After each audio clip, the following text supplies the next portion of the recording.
Hey folks, how's everybody doing?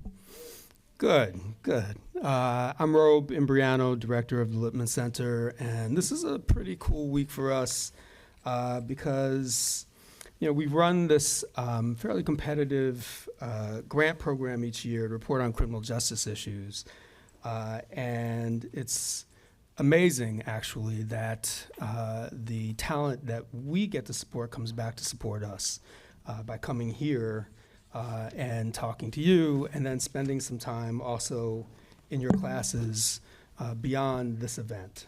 So we're very happy to have folks who are here that do this remarkable work and important work.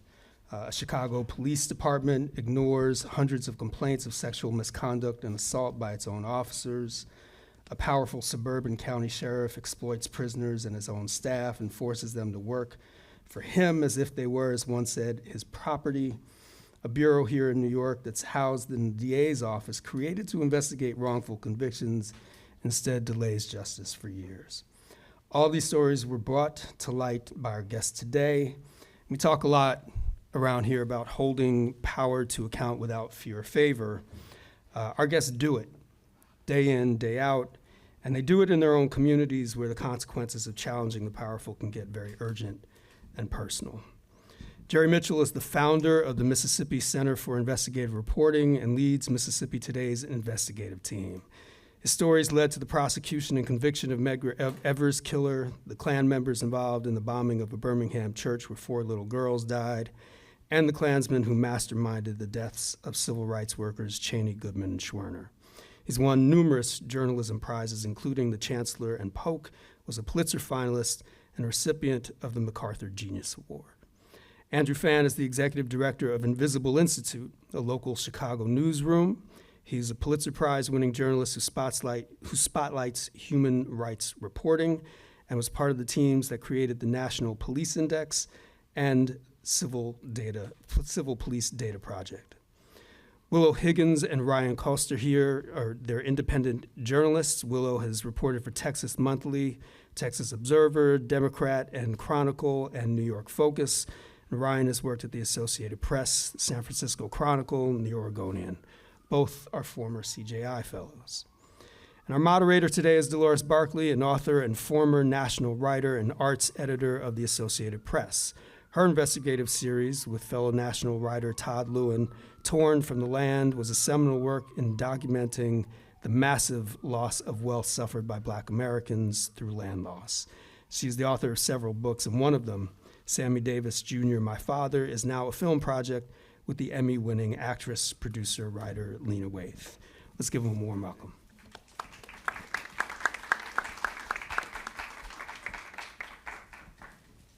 Thank you, Robe, and thank all of you for being here today, for taking time out.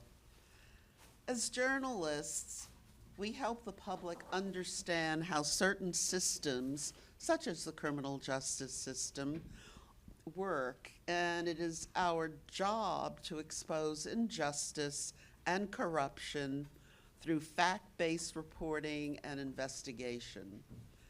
Part of our mission at the Ira A. Lipman Center for Journalism and Civil and Human Rights is to dig into this criminal justice system in the United States through a reporting initiative that provides grants to local newsrooms and to independent journalists for projects that uncover racial, religious, or gender injustices and official misconduct. For example, Jerry Mitchell has been deeply ensconced in the corruption of one county in central Mississippi, Rankin County, which sounds pretty much like a seedbed for, or the inspiration for, a cartoon on badness.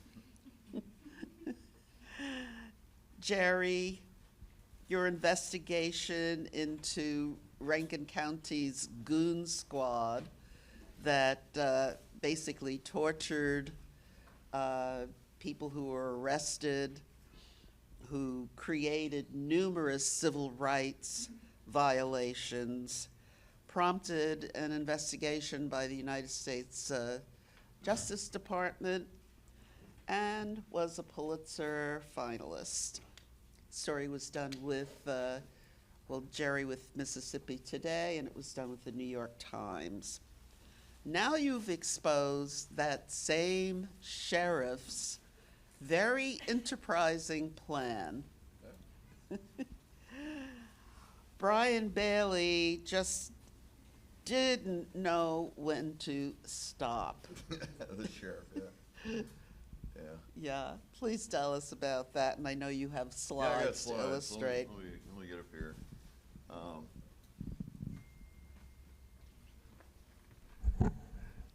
Yeah, I wanted to tell real quick. I want to give a little bit of context to this. We began investigating sheriffs and began working too. We were already investigating, but then we began working with Dean McKay and the New York Times on these stories, and they all ran in the Times. So we started off really looking at a wrongful conviction case in this county and found out that from the family of the woman who's wrongly convicted, that the sheriff was allegedly taking women out of jail and having sex with them. So long story short, we got to the bottom of that, and while we were working on that, found out the sheriff in the next, that's Amber, that was the lady who talked to us on camera and told us all about it. And these are the note, we found love letters buried in court files, and I mean literally buried because they were hidden. They were stuffed in the wrong file cabinet. And love letters the sheriff wrote this woman in jail that he had had sex with. And then the sheriff next door, turns out him and his deputies were doing the same thing. We found out about that through Amber and reported on that.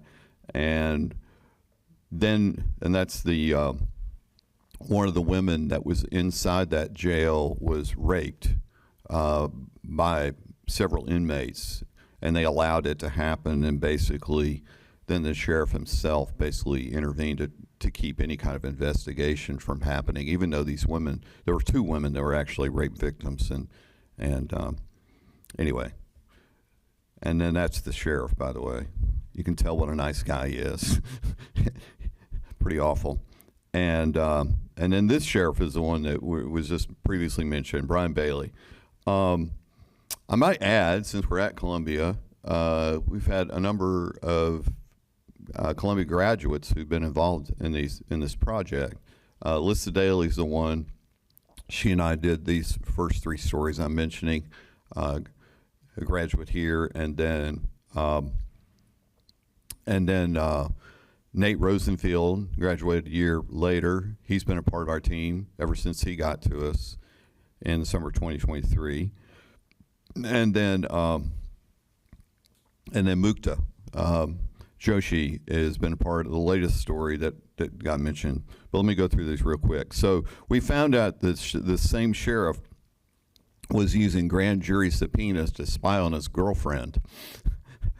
He suspected she was running around with somebody else, so he used grand jury subpoenas to find out. So we found out about that, reported about that, and nothing was ever done, despite the fact the authorities found out about this. They did nothing. And then that same summer, as we were working on that, we found out about the Rankin County Sheriff's Office. There had been this horrible thing that had happened. There were 2 young black men that were basically tortured. They used a dildo on them. It was just awful. Poured, like waterboarded them, and this is what led to this reporting. And this was done by Nate and also by a reporter named Brian Howie. And so they've been working on this since the summer of 2023, really digging into the Goon Squad and who all's involved, and basically were able to document about a 20-year reign of terror that they carried out. And so we've documented, and you can see some of the victims. I mean, you can even tell in their mug shots that they were severely beaten. And then there's the coin. They actually printed up a coin called Goon Squad. Can you believe it? They even had coins made. And then there were the 6 guys that went off to prison. Interestingly, side note here, is one of them I have struck up, I guess, relationship with, or what do you want to call it.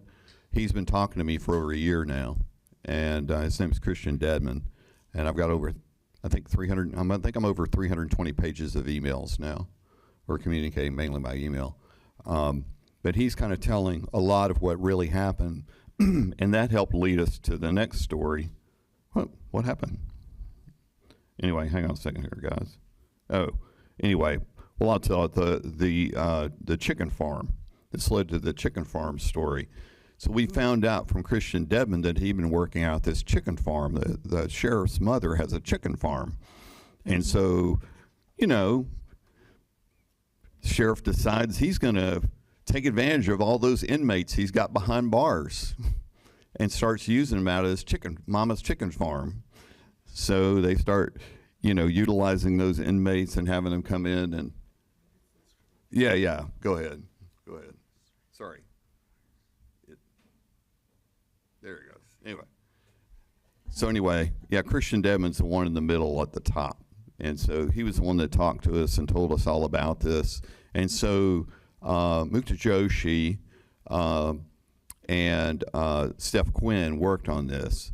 And they basically were able to document what these inmates were doing. They interviewed dozens of former trustees. Trustees are basically trusted jail inmates. That's, you know, this is a confusing word because you use trustee for other things. But anyway, that's what they were doing. And so they worked out at the chicken house. They allegedly stole gravel from the county to use out at the farm and did all sorts of stuff. And thanks to the Lipman Center, we were able to fund that and do that investigation. And literally the day the story ran, the state auditor's office announced they were going to do an investigation into this. So that's, anyway, it's been an amazing journey. And I might add, as an addendum, we have another big story coming in November with the Times, and there'll be a podcast too from Reveal on, I'm just calling it for now, Goon Squad 2. So stay tuned. We'll have even more stories coming. Soon to be a Netflix serial. We'll add one thing real quick. 3 of our reporters, 2 of them Columbia graduates, have been fellows for the New York Times. I don't know if you know about this fellowship or not, but the New York Times runs a local investigations fellowship program. And so that's who we're working with. And so actually we've had 3 of our reporters, and we may have more, we'll see, but who've actually become fellows for the Times. So it's a year-long fellowship essentially, and you are essentially employee of the Times during that period of time, and you know, get various training, et cetera, all that stuff. So it's pretty cool. Yeah, thank you, Jerry. I'd like to turn to Andrew, who also found corruption in the Chicago Police Department. Andrew's publication, Newsroom, is very local, specifically looking at Chicago's South Side, if I'm not mistaken. How did you land on that story? Yeah, that's a great question. So it's great to be here. I work at a place called the Invisible Institute, as Dolores mentioned. It's a nonprofit newsroom based on the south side of Chicago. We've been around for about a decade. And I think a lot of people on our team are from the city, are from the south side. And I think that a lot of what we do is with data. It's investigative. It uses different kinds of techniques. But a lot of it is also, I think, trying to, as much as possible, combine that with what people know about their own communities. And I think reach a way to do investigations that are going to be effective and different, right? In this case, I think that there's like 2 ways the story came from, actually. One is sort of the story we've talked about a lot in public. One of my colleagues, Trina Reynolds-Tyler, our data director, developed a project called Beneath the Surface, which involved we basically got lucky in a FOIA lawsuit and got 30,000 full complete police complaint files for about 5 years worth, which is probably hundreds of thousands of pages. And so she worked with a team of community volunteers drawn from the South Side particularly to train a machine learning model, help train it, like, are these cases involving sexual misconduct? Are these cases involving neglect or disability, right? Trying to basically teach it to like parse all of the information and find patterns that you wouldn't otherwise be able to, and that none of us have the time and capacity to read because there's so many pages. And so that led to a couple things. It led to actually the first cluster of things it led to was a series of cases involving missing persons cases in Chicago, and that eventually led to an investigation called Missing in Chicago that she worked on with a reporter from another nonprofit city bureau. But now, the other thing that she'd always been thinking about was instances of sexual misconduct by officers, right? Like that these things exist and that they're very rarely, in Chicago at least, and I think this is probably true elsewhere, they're very rarely listed as that, right? They're often like, oh, it's an improper search. It was inappropriate comments during lockup procedures, right? There are all these ways that they get buried. And so one of the first reasons, one of the first types of complaints she picked up was exactly that. These complaints are there, but they're buried. So that's one thing. I think the other thing is actually like, we only have all this data and all these records because of a case involving a woman who lived in one of Chicago's high-rise public housing projects. Her name is Diane Bond. She was assaulted, including sexually assaulted by officers during a really awful home raid in the early 2000s. And she filed a lawsuit. She did something really, really hard. She went to federal court. She sued the officer. She eventually got a settlement. But as part of this like extended back and forth over the officers who were involved, she kind of ended up helping pry loose these complaint records, right? The fact that police complaint records are available at all in Illinois is directly a result of her being willing to bring a case against the officers in the first place. So I think for us, it's really this combination of, yes, there are these techniques that we're using, there's data that we use, and there's also the relationships we have with people around us that I think are equally important. I'll just to say a very brief bit about what the reporting looks like right now. Our first story came out earlier this year, finding that a CPD officer been accused of sexual assault by 5 of the 17 women in his academy class. He was allowed to graduate. The first woman who complained against him was fired, and he remained an officer. Eventually came out, and he was he was charged. So we broke that story, and kind of I think the goal is really to think beyond, like, there are officers like this, and there are officers like this in, I think, all departments of some that are a certain size. But the question is, like, how do you get to the question of institutional accountability, right? So I think that's what we're really focusing on next. We have a group of about 700 cases that we're working through. And what we're really wrestling with right now is how to tell that story, like, effectively and responsibly, and how do you bring something this large and also kind of amorphous home for people. So happy to talk about that, but that's something we're thinking really actively about. So you're trying to break through that blue wall because the officers are protected generally, not only by the department, but by prosecutors as well. So it's the system itself that's dirty.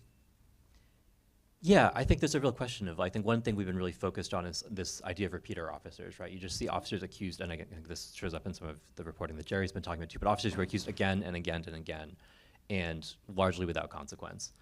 So yeah, we're trying to get to that. And I think in a department as large as Chicago, it can be hard where there's particular challenges because they don't have you're very rarely going to find the chief of police with his hands on something, right? There are so many layers and structures of accountability, and it's kind of built that way where you can say, like, oh, this officer did something wrong, and maybe you get his sergeant, right? But how do you move beyond that and talk about systems in a way that also that's actually going to land? And I think that's a challenge we're always wrestling with. Of course. Before we talk specifically about your project, Willow and Ryan, I wanted to ask all 3 of you about databases. Andrew, you created an exceptional database, police database.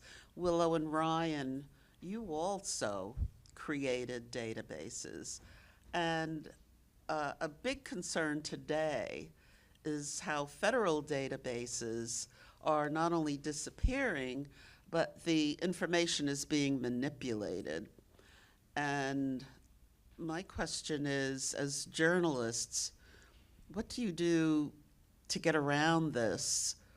Or it's hard to stop it, but what do you do to get around it and to preserve the information that is there and to somehow look in other places for it? I would just say, hello. Yeah, I mean, just sort of to start, I mean, we were not using like a federal data source. We were using the National Registry of Exonerations as our primary data source, which is an amazing public resource, which essentially puts narratives of every single exoneree across the country online for all to see. And if you're ever looking for good stories, I would say it's a great place to look. They're really like incredible pieces of journalism that are pretty well researched. And also include key pieces of information like names of attorneys, names of prosecutors, dates, like things that are buried also deep in lawsuits. So that was our data source. I don't know what's going to happen with, with public records and public data sources. I don't know that anyone does, but I will say there are lots of great organizations like Andrews, for example, who are like working really hard to make sure that the information that they're collating for their own purposes are also public resources. That's something we tried to do as well by we'll be publishing ours soon. So I would just say like keep your networks going, and make sure you're looking in all sorts of places. One thing I would add too is just don't take for granted that anything that exists online will exist there tomorrow. So when you find a database or you find information, save that website, make sure that when you accessed it, make sure that you can always go back to it. And I think that's just like good hygiene for any sort of reporting that you're doing, but especially investigative reporting, is save whatever you find on the day that you find it. Absolutely, absolutely. Andrew, you had something to say? Yeah, I can say something briefly.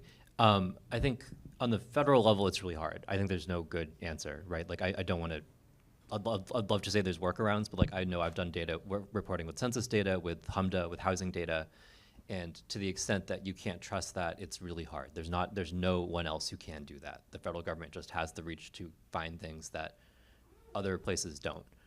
But I will say on the local level, from our experience, that we're used to this question, right? Like, I think complaint data, we've like enjoyed working with complaint data. I enjoy working with complaint data because it's one of the less messed up sets of data you can work with, because it starts when a citizen comes in and files a complaint, when a person who lives in the city or had an interaction with the officer files a complaint. And there are obviously barriers to all those complaints getting recorded, but fundamentally, it actually doesn't come from within the department. I actually got my start working with Chicago police use of force data, and you've never been able to trust that fully, right? Because you're relying on officers to accurately report when they use force on people. And if you look at that data, they always use it correctly. They've never used excessive force, right? Like, but that's still it's still a useful data set. It's still useful to understand what they're reporting, the trends in what they're reporting, what they say they're doing, maybe relative to what people saw them doing, right? But I'll say really quickly, like, one of the things we have the Invisible Institute is a program where we try to engage with people outside of a reporting context, with people that live in the community, and like being a local journalist, right? We were in Chicago public high schools with the same class of students for 6 years. And that's probably how you learn some of this stuff too, right? Especially on the local level. We learned that the stop and frisk data couldn't be trusted because we knew the young people in our classes were getting stop and frisked every week. And we knew that not a single one of them ever got a receipt or indicating that they'd actually had the form filled out, right? And I think that the data shows that. But I think in some ways on the local level especially, that kind of community relationships and feedback you get by being a deeply embedded local reporter or being a member who just lives in the community is a really important set of feedback to the data. Mm-hmm. Obviously this works less well on the federal level. But. So you guys, you had to work with a considerable amount of information to uncover what you did. You were plowing through files for a year, over a year almost. Please tell us about that. How you came to your story, first of all. Yeah, well, so Willow and I started on a project looking into conviction integrity units in New York. These units. Excuse me, why did you decide to do that? What prompted that Sure. Well, that was basically, we were part of Columbia Journalism Investigations. There had been groups of reporters who had worked on other things having to do with prosecutorial misconduct in New York up to that point, and we were kind of given two leads to follow. One was plea bargaining, and one was these conviction integrity units. So we had the luxury of a couple months of sort of digging into both and figuring out what we could pursue with sort of the greatest degree of documents. And plea bargaining, unfortunately, is just a very gray space where there's very little, documentation. But it turns out that conviction integrity units, which are these units meant to overturn wrongful convictions, are also pretty gray. And, we found that departments would not share their information with us. And even as we did our own reporting, which involved sort of calling every single person who had been exonerated in New York in these counties where these units exist to see if they'd ever had interaction with these units. Many of these units didn't even have the data that we had. So we would send them emails saying, we know that you helped this person, this person, this person, this person. These are the, the information that we have. Here's the communications you've had. And they would often say, no, that's not true. We never spoke with those people. But we had all of these firsthand accounts. We had all these emails that, we were able to sort of build out these databases with dates and names and whatnot. But, you can't always even trust officials to keep data correctly, let alone to share it with you when they do. And just to add, unfortunately, I feel like it's rarely ever clean, where you just have one trove of information and that's where you're looking and there's a list of names. We built, I think, 3 different databases on 3 different topics investigating conviction integrity units across New York. And, each of those 3 databases all relied on a triage of information, including Kristen Lombardi, our editor who's here, helped us from the beginning sit down and say, okay, who are we going to foil? We've filed hundreds of foils and, at least, in dozens of counties across the state of New York regarding, different questions we had about who was applying to these units, what the outcome was, blah, blah, blah. And, ultimately, you're lucky if you hear back from a few. So then you have sort of an uneven data set in, a array of different counties, and you kind of have to figure out how to fill the gaps with shoe leather reporting. And so, it really is a combination of digging through thousands of pages of records and making phone calls. And I think they're all equally important, and in the end you can sort of paint a picture, but you have to kind of get crafty with it. In talking to some of the prosecutors, some of the DA's offices, what could they possibly say about how inept the performance of these divisions have been? Because it's mind-boggling.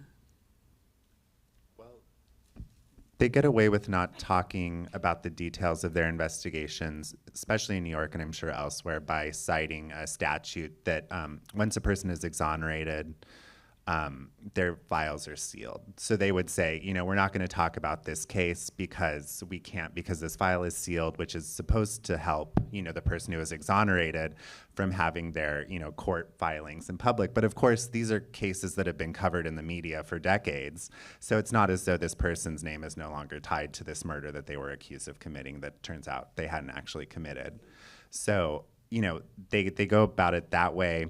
They like to say, that these are good people doing good work that are trying their best, to do what they can. And, maybe they don't always get it right, but they're trying really hard, which, is neither really here nor there for the purpose of our investigation. The fact is that these people were wrongfully convicted and a court was able to determine that, a much higher bar, honestly, than having a full set of prosecutors reinvestigating a case. So, they make the same excuses that most people do when they fail at something, and the excuses really, I guess, aren't the story.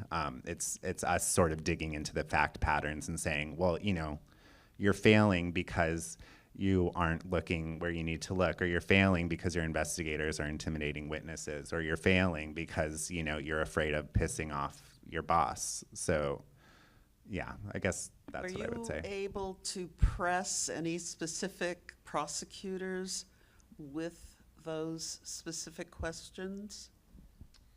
I mean, I'd be curious to hear about our panelist experience with this sort of thing, because I mean, we rarely were put on the phone with the folks we needed to speak to. Couldn't even get to them. There was a handful of cases where there were DAs who, maybe were just playing it a little fast and loose, or they were self-managing their own calendars, and we could get them on the phone and we would get some pretty good quotes from situations like that, and just trying to go straight to the source. But I would say 90% of the time, all of our requests were denied, which was also frustrating in its own light, because you're a public official and, you're elected to represent your constituents and you're paid by taxpayer dollars. And yet, apparently we're being intrusive by trying to, figure out what's going on.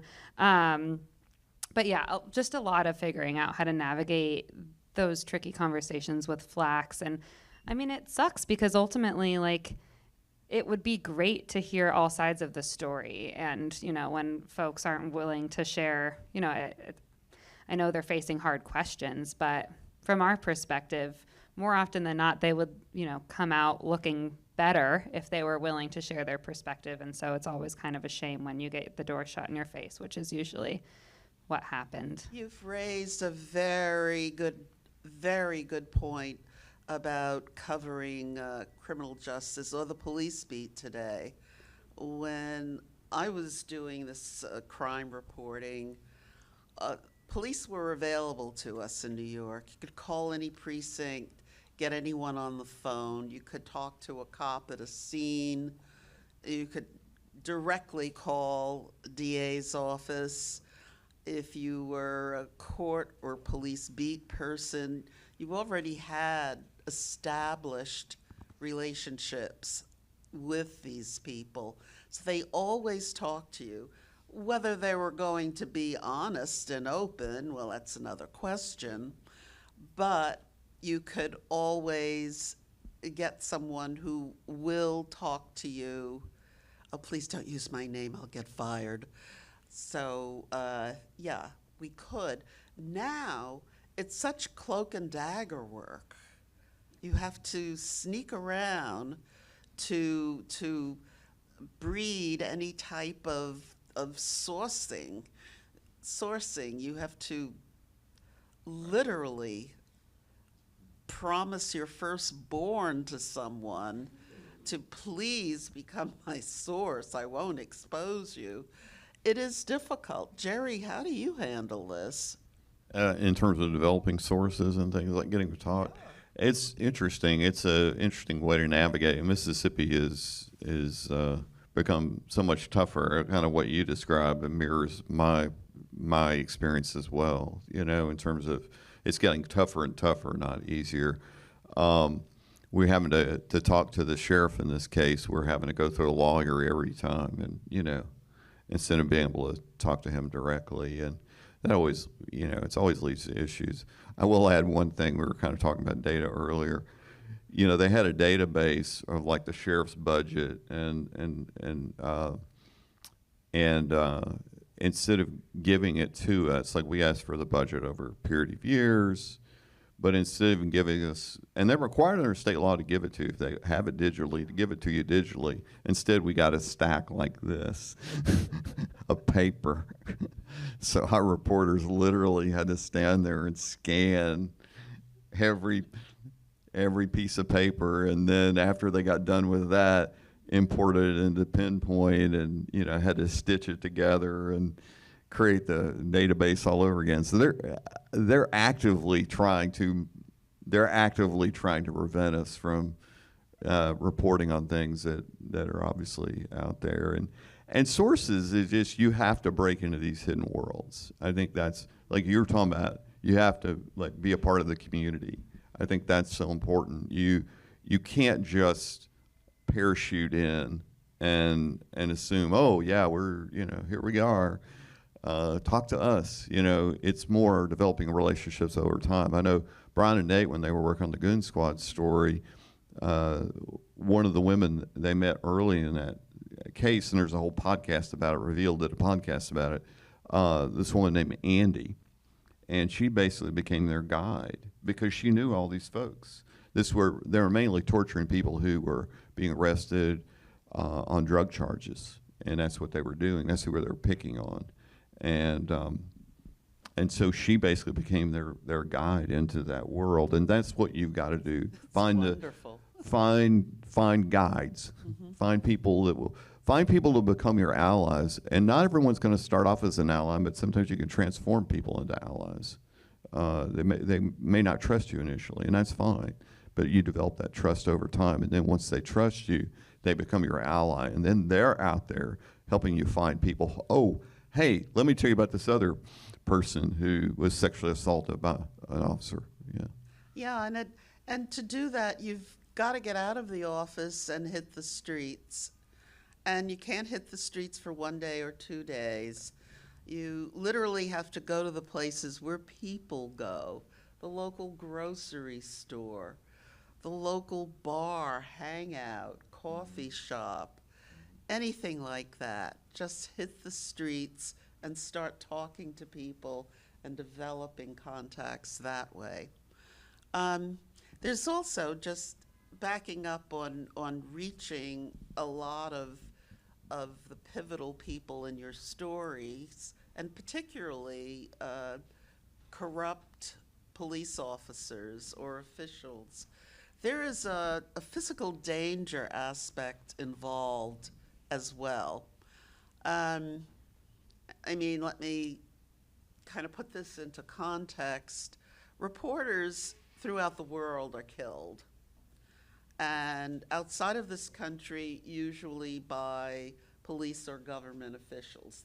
In the Philippines, for example, Mexico, for example, Russia, for example, parts of Africa. Yeah, throughout the entire world. And here, well, I also think back to a colleague of mine, Khashoggi, who worked for the New York Times, worked for the AP, who was murdered by Crown Prince of Saudi Arabia. There's also the reporter who worked for a Las Vegas paper who was investigating a corrupt official. He got hit. There's the guy who went to the Annapolis newspaper, shot up the office and killed 5 people.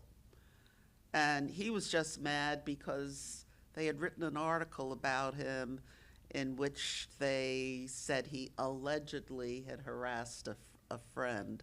So there is danger. I know that from stories I've covered. I've had threats. Or just driving through beautiful Mississippi.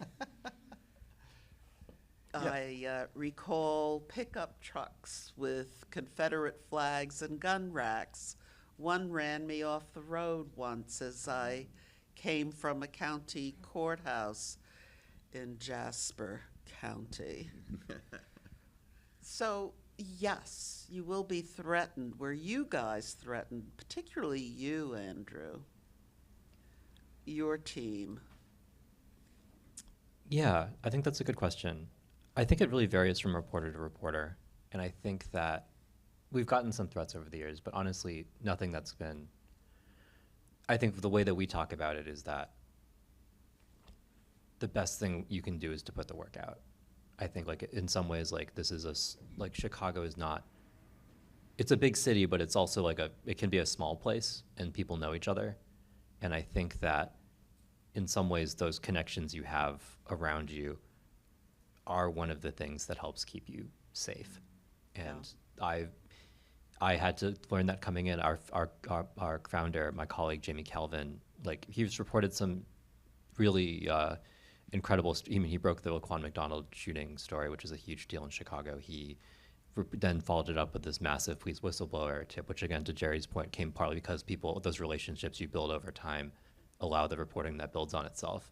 And I remember people I know being like, "Is he fine? Can he ever, can he ever?" And the answer is yes. He lives in the city. He's always maintained that he deserves all the rights of another person living in the city. I know he wrote about this in the Tribune. He got mugged in front of his house a couple of months ago, and he called the police and was like, "Hey, I got robbed." You know, they came. It was a normal encounter. So he has always held that as his like kind of way of working, and I think, I don't know if myself or all our colleagues have access to the same things that he has access to, but I do think the people around us who know us and know the work that we do are an important part of how we stay safe. I don't want to go too far afield, but I want to briefly say too, like, I think the thing that is worth noting too is like, I think things are changing really fast right now. I know that in Illinois and Chicago, like, I know this week I was working with some of my colleagues to make sure we got a statement out because a journalist got arrested in front of the ICE detention facility in Broadview. I know that the next day they shot some pepper balls into a reporting van for another reporter for no reason. I've seen a level of violence towards the basic practice of First Amendment locally on the ground just in Chicago. That is striking. And I think that I'm trying not to say that lightly because like the Chicago police has famously done all sorts of things about this, right? So I think that like, I don't have great answers for this, but I think like we are in a moment where I think things are changing, and I think our need to work across organization, across types of reporting to keep each other safe across the communities that we're in is more important than ever. I know that my colleagues and I struggled a lot with how to think about the journalists who are being killed overseas, and particularly about the over 200 journalists who've been killed at this point by the Israeli military. And Right. I think that I think all of these things are interconnected, right? I think as we see state violence increasing here at home, it's linked to what is allowed to happen overseas. So I don't have good answers, but I know we're really wrestling with that. And I think the best we know is like the more embedded we are with the communities around us and the journalists who are our peers, I think that's the most important thing we can do right now. Yeah, you mentioned violations of the First Amendment, but in criminal justice, there are increased violations of the Fourth Amendment, for example, which covers illegal searches and seizures, the Fifth and 14th Amendments with due process, the 14th Amendment with equal protection of the law. Your friends in the Goon Squad, they were charged under, was the 14th Amendment? Yeah, that's what they were Yeah. charged with. Right. Yeah, Um, yeah, and they were not using warrants in a lot of these cases. You know, where they were breaking in people's homes. There was no warrant involved. They were, again, torturing people, beating people. They were getting away with it. and got away with it for at least 2 decades. So Yeah. So how do you report that? How do you report that out? This is an increase. You know, there have always been constitutional violations. But now the Constitution itself, as we all know, is under attack. So as journalists, how do you handle that in the stories you pursue and how you write about them? Do you look into those angles? I mean, I would just say, like, at this point, having a platform is a privilege, and, like, you know, we all should use it to the best of our ability and absolutely, like, look into those angles. And, I mean, it's a real shame that so many newspapers are being sued right now. But, I mean, it also seems like most folks under fire are, you know, just only letting it inspire them further, which I think is great to see. And everyone's got to keep it up. One thing I would say is I think, you know, you hear stuff like that, how, you know, various amendments are being violated or aren't protecting people. And it might feel obvious to people who are sort of immersed in these stories, you know, whether that's a defense attorney, a prison rights attorney, or whatever. They might know that, you know, more often than not, an 8th Amendment violation fails or a 14th Amendment violation fails because of X, Y, Z. But frequently, the people who are reading our stories don't actually know that. And so I think one thing that I find really effective is chatting with people who are in the position of defending folks, you know, for those violations and saying, you know, what surprises you about what's not working here. What are some things that I would be surprised about just coming in fresh to prison healthcare, or what is something that would surprise me about whatever it might be. And oftentimes you'll find out that a lot of them have the same answer, but it's not really something that's been widely reported. So those are opportunities for you to sort of bring something that might seem very obvious to folks who are well established in the issue to a broader public. And those are often like really great stories. Yeah, so that's one thing I would say about that. And I'd say too, just because the Constitution is under attack doesn't mean that we, in a sense, through our reporting can't defend it, in a sense of pointing out these violations. I think that's, I mean, I agree with you, it's under attack, so, yeah. That's important to keep it alive, to keep the message and the reporting alive, and not to let it slip. At this time, if you have questions or things you'd like to ask anyone on the panel or the entire panel, please start lining up by the microphone, and we're going to take a lot of questions from you, so have at it, okay? And just state your name and who you're directing, to whom you're directing the question. Hello, my name is Manan. I'm studying in the MS full-time program. My question can be for everyone here, I guess. So you all talk about how you've been handling a lot of data. Have you used AI in any forms to help you with your investigations? Yeah. Willow and I worked with the Tau Center actually to go through the basically the NRE, the National Registry of Exonerations, has some pretty comprehensive summaries of every single exoneration case, and we had the idea that we would use AI to look through all of those and help us populate a database by pulling out, were prosecutors named, was there, was a lawsuit successful, who was the original prosecutor, who were their original defense attorneys, who were their, appealed defense attorneys, things like that.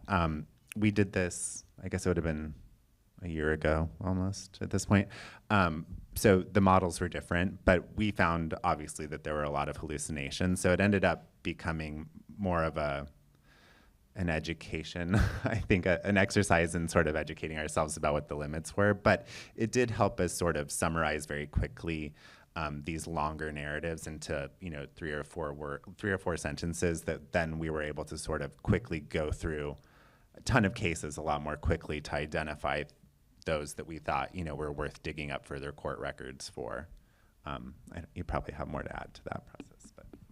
No, I mean, I would say it's definitely worth playing around with. It's also a rabbit hole that can, end up eating a lot of time because there's always, there's always something to troubleshoot and there's always something to fact check. But I would say play around with it, see what, how you can use it to your favor.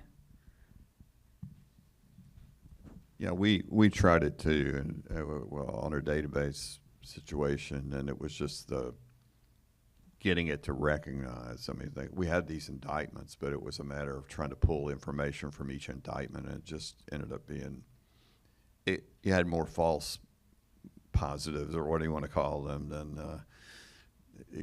so it made it problematic. Yeah, I found it to be problematic also, just doing it experimentally, coming up really with either things I already knew or things that were false or out of context. So be careful. Hi, my name is Julie Lee. I'm at the investigative program here in Columbia. And so in our classes, we've been talking about investigations and looking into wrongdoing and failures to live up to a standard, but it feels to me, especially at the federal level, like standards have been thrown out the window. So I guess just in general, and also with readers being perhaps saturated by all the bad news, like how do you still find stories that people are interested in and that you feel like can have an impact despite, everything going on and readers sort of, learn helplessness almost and how much different bad things are going on in the world.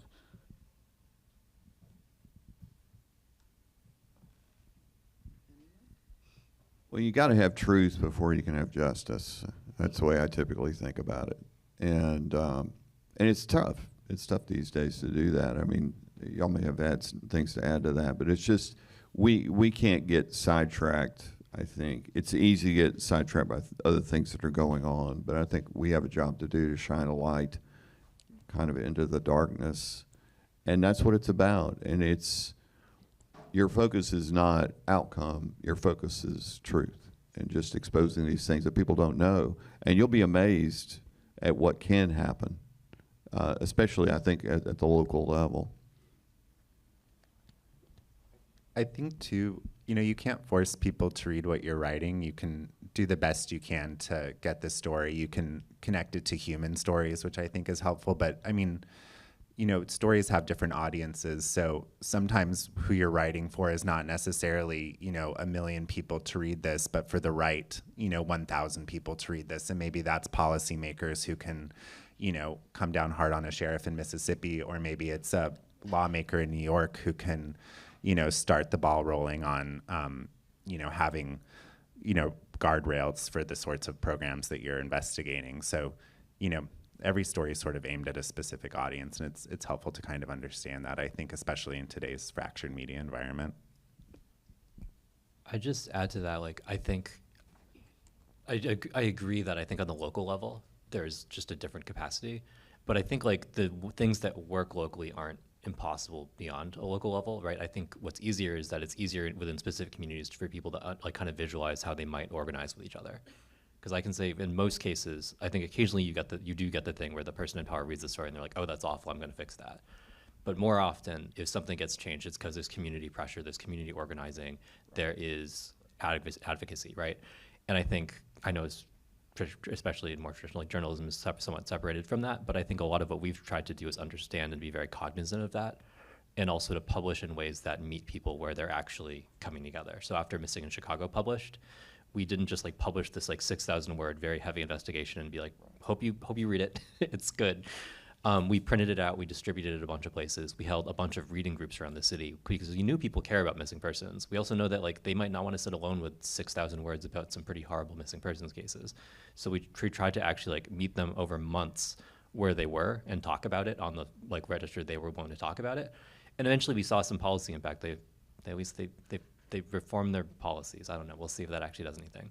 But that took a year. And I don't know that if we hadn't been willing to keep going in that way for the year, we would have seen that. Hi, my name's Misha. I'm a day student and I'm also a freelance journalist. And I had a question about your process. I'm currently investigating a murder from 1983, and I've gotten the records from the DA and from NYPD. And one of the murderers that I've been trying to hunt down has completely vanished. There's no death record of them, but they're off the face of the earth, no record anywhere. And I was wondering, when your trail kind of runs cold or having a really hard time locating someone, what are some of the things that you've tried, or what are some techniques that have been effective? Well, do you know a private detective? And I don't mean to put them on in terms of, this would be very simple, easy kind of thing, would be if you know a private detective or somebody like that, they have access to essentially a credit database. So you can find out if this person ever continued to use a credit card or anything like that. And of course, it's very possible that they've changed their name and gone underground and all those kinds of things. Obviously, family members would be a way you could try to figure out if they're really still alive or dead or whatever happened. That's a tough one, but happy to talk later if you want to talk more about that. You can also look at the records you do have and see if there's anything indicating employment anywhere, or known buddies or friends, some of whom might be locked up. And if they are, talk to them. Talk to any name you can find in any document associated with that person. Go to the last address. Talk to the landlord, the super, the neighbors. And that's another way. It is definitely shoe leather reporting. You're going to be running around, you're going to be on the phone, but believe me, there is a trail and you can pick up on it. But it's going to take really imagination and a lot of patience. Thank you. You're welcome. Hey, I'm interested, Jerry, in the emails that you've been sending for like the last year. Was that with a member of the Goon Squad? Yeah. And how does that start? How do you start emailing with someone like that and they respond to you and then Well, develop a relationship? I found out as one of the best ways to develop sources is to find people who are close to them and develop a relationship with them, or begin to communicate with them. And that's what I did with him. Is I had heard secondhand that he was interested in talking, and so I reached out to someone I don't want to say who, but reached out to somebody close to him, and then they talked to me for 30 minutes or an hour or something like that. And that ended up leading to the emails. And we've had some phone conversations, but mainly emails. Yeah, so I think sometimes we think it's not possible. I think more often we shut those things off and say, oh, that person would never talk. Oh, that person would never talk. Try it. You never know whether someone's going to talk. I've sat down with all these various Klan killers. I mean, I would have never thought any of them would have ever talked to me, and every single one of them, with the exception of one, sat down with me and talked to me for hours. So you never know. Yeah. Hi, I'm Lauren. I'm in the documentary program. And as you can imagine, it involves a lot of like calling people and shoe leather reporting and stuff like that. And one thing I've been running into a lot increasingly over time is people hear you're a reporter and they have this like really scary image in their brain that you're the boogeyman, that you're going to steal all their information, they can't say anything.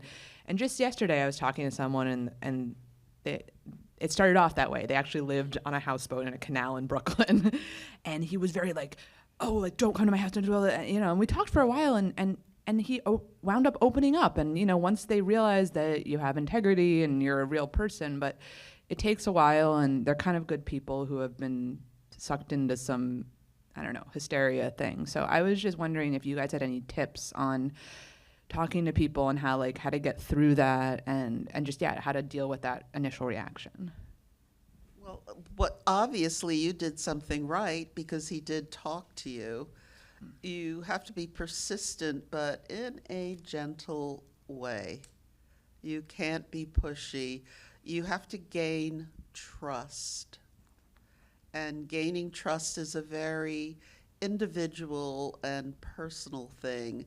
It involves going in an even pace, not being pushy, aggressive, not trying to confront someone, trying to learn about their interests, which means you should background yourself before you speak to this person.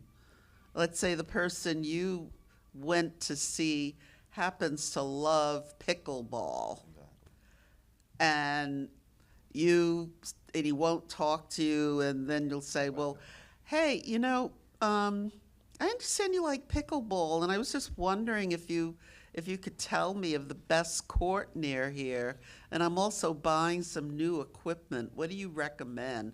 Make that person feel important. Get into the interest. The person will warm up to you. But the key is to make your subject feel very relaxed and important. It's not about you. The story is the only important thing.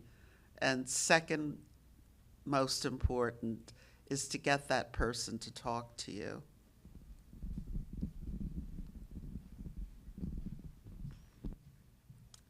Hello, my name is Agnes. I'm from the MS General track, visual track. And I'm mostly curious about, you guys are talking about, especially talking to victims, in some cases getting them to go on camera. These are very sensitive stories, and I'm just wondering, could you talk a little bit about some of the dilemmas, the ethical dilemmas that you have to face, some of the ways that you've helped, let's say, victims open up without making the relationship feel extrapolative, just some of the tips that you have with, dealing with these kinds of sensitive issues. I feel like in our project, at least, we did a lot of communicating with incarcerated people or sometimes recently exonerated people, both which have, come with enormous trauma. And so I think, I feel like we've been saying this a lot, but it really comes down to establishing trust and establishing relationships, not just with like the person that you're communicating with, but also their community. I went up to Rochester to meet someone that I had never met before who was in jail. And it's tough because it's like in some ways you feel like you need something from them when they already have nothing. But I just think I learned that's not the right way to look at it because, ultimately, like in investigative reporting, you're trying to expose harm and to like push for accountability and for a better system. And like the best way to do that is to really like get to know the people who are hurt the most, like the center of the harm. And like oftentimes people really are motivated to share their experience, even if it's challenging, because they don't want, that to happen to others. And I think it's just like really being delicate and like always when I have those like super tricky conversations, I really like to set the stage where they're like empowered to kind of have their own boundaries and just say like, listen, this is tough. Like I'm not going anywhere. We can talk about this as long as or as little as you would like, like you can kind of, I have questions for you, but like I want you to feel comfortable and like that's my priority. So we'll go at your speed. And then also like making sure that I found that like talking to that person's parents or siblings or boss or whatever, like makes them feel less alone in the process. And like you can kind of pick up hints in terms of like what that person might be going through or like, what like how you can make them feel comfortable throughout the process. Because ultimately it sucks. It sucks to like end up making a situation worse. And it also sucks to like sort of re-traumatize folks when that's like the opposite of what you're trying to do. But it really is just about like being a compassionate person at its core. And I think that's sort of just human instinct and you have to trust your gut. Yeah, compassion goes a long way. Just don't be disingenuous and don't be fawning. Don't make the person feel like a victim. I've had difficult interviews with battered women, with women who've been raped, with families whose homes have been destroyed, burned for their land or through national disasters, members of their family killed, people who in war-torn areas who were sitting there with half an arm, a leg, or whatever.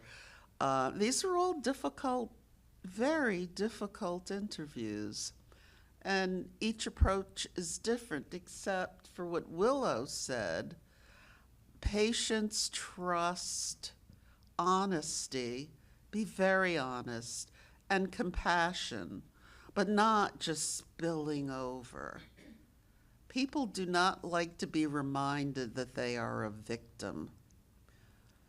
Instead, talk about strength and courage, and you want to build the person up.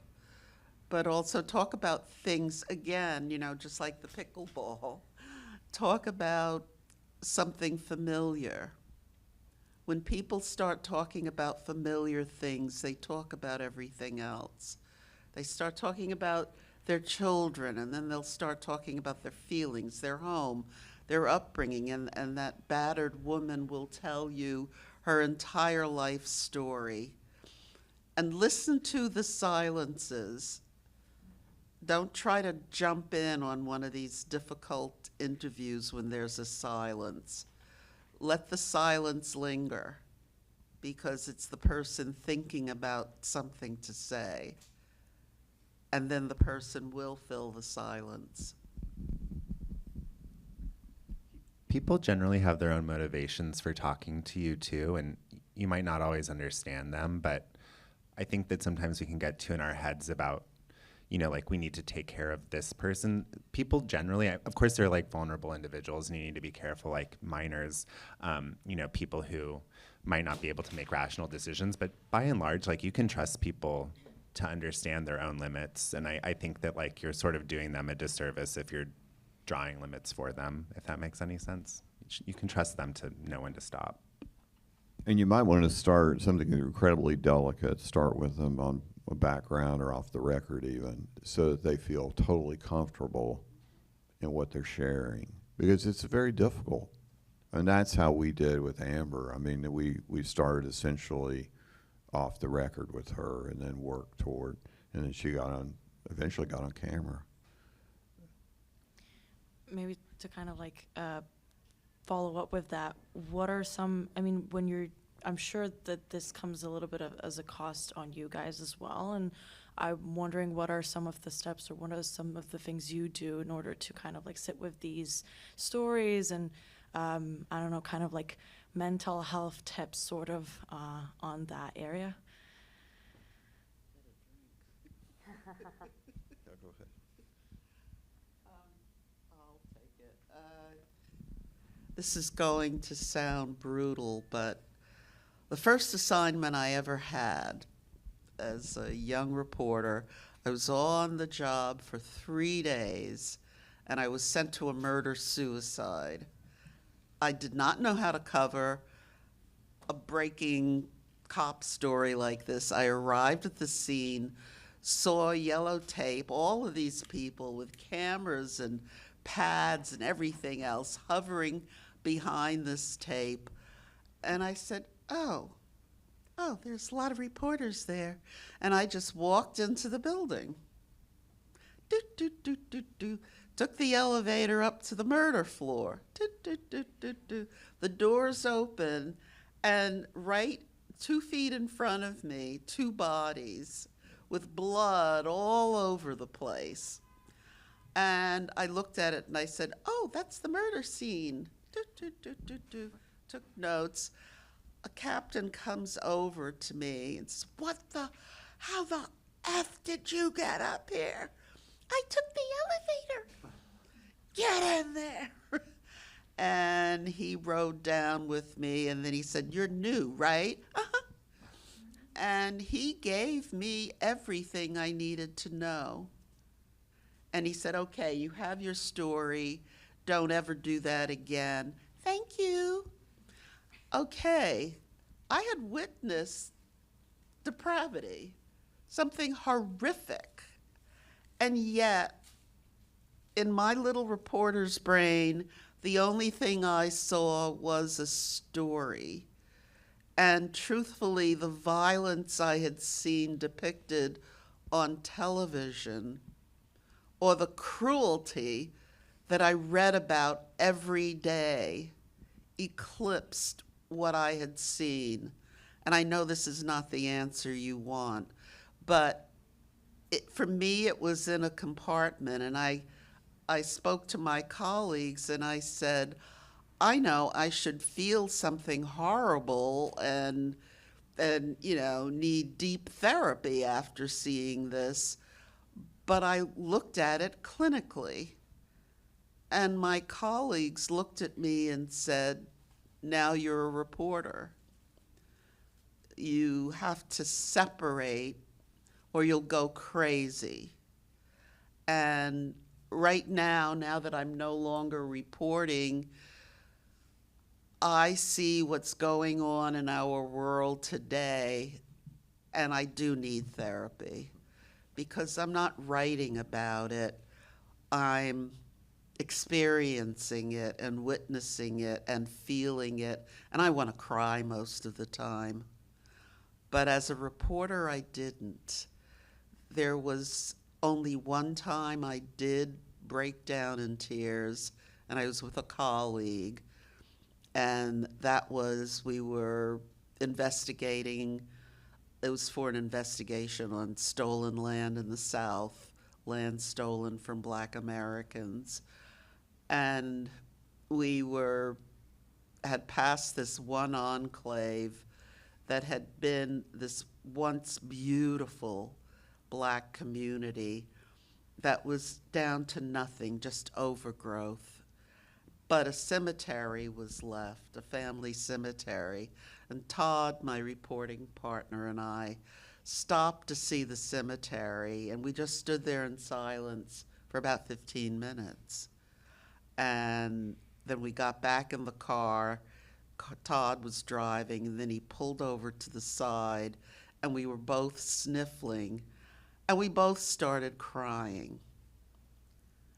And then we had to talk about it, talk about how this particular story was bringing things out of us. We had been on it for a year, and just repeated horror stories.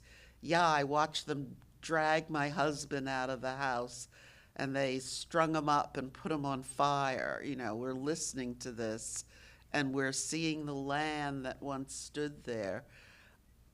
That's the only time it ripped me apart. But I had Todd. So we had each other, and we got through it that way. Then I didn't require mental health days. I do now. Now I do. For this.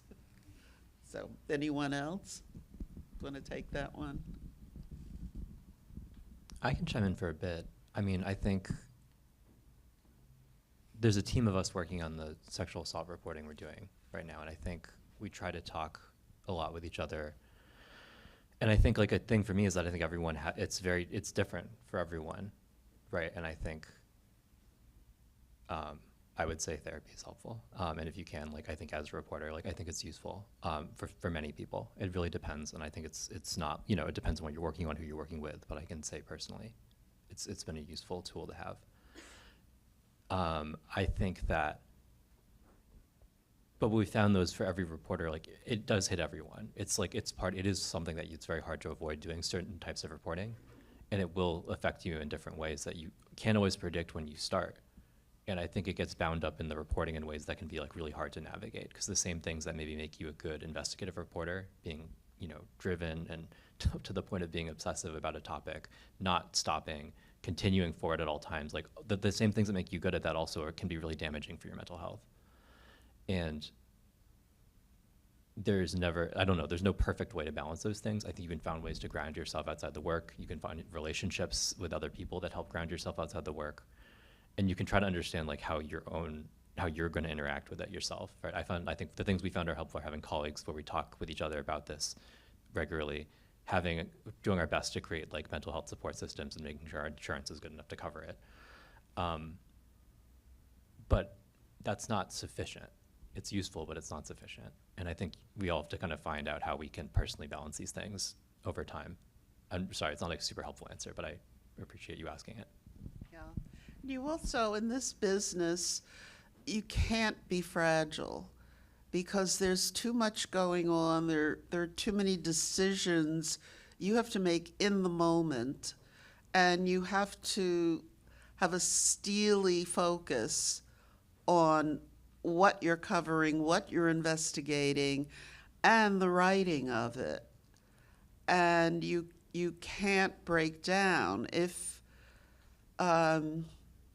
If you are, and you know that you're a fragile type person, and if you know that you will see disturbing things and be around disturbing people, honestly, this is going to be a very tough business.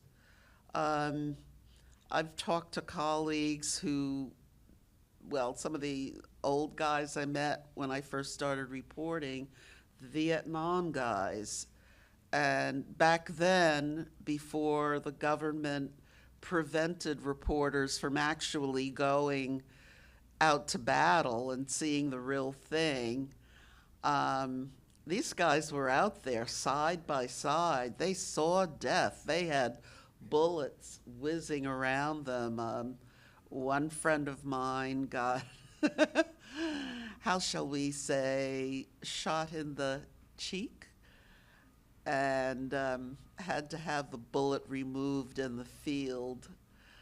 And she was very embarrassed by it, but she laughs about it now. You're dealing with real life, and you're dealing with all of the harshness and realities and horrors of real life. You know, most of you won't.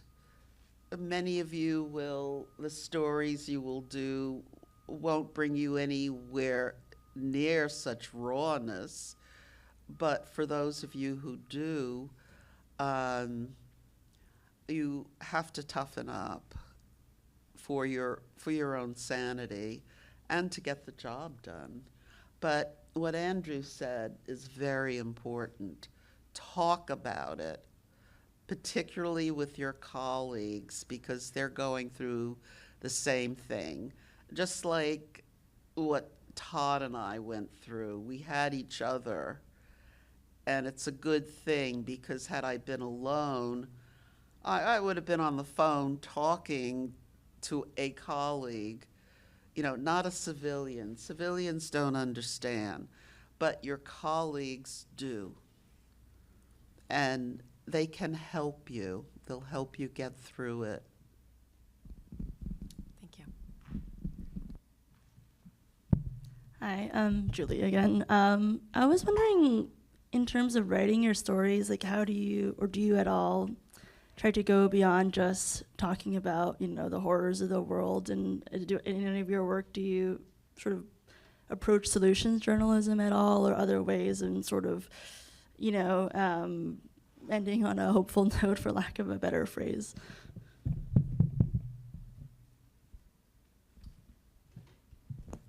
I feel like, so we've had a lot of good conversations about this with Kristen and our news team. And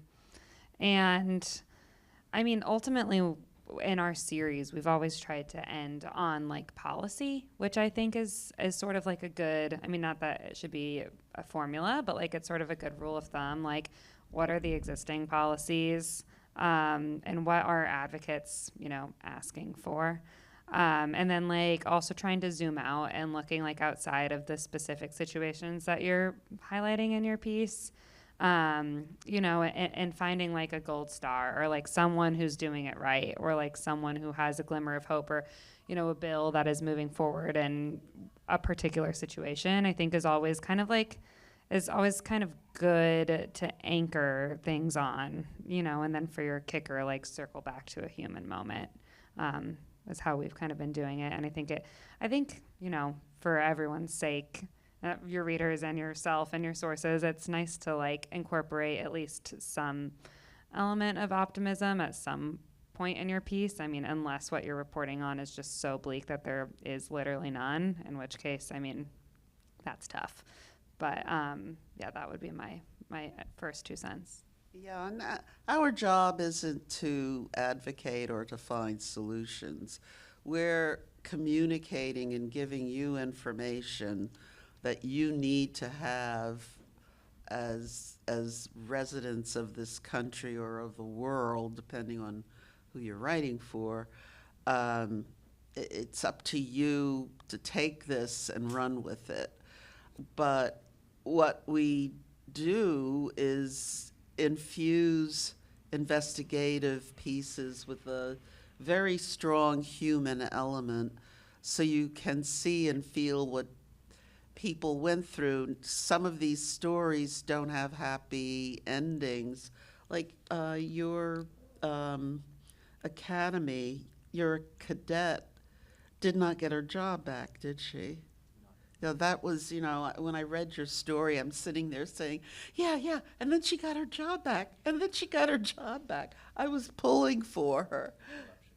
Yeah, and it was sad, but that made the story stronger for me.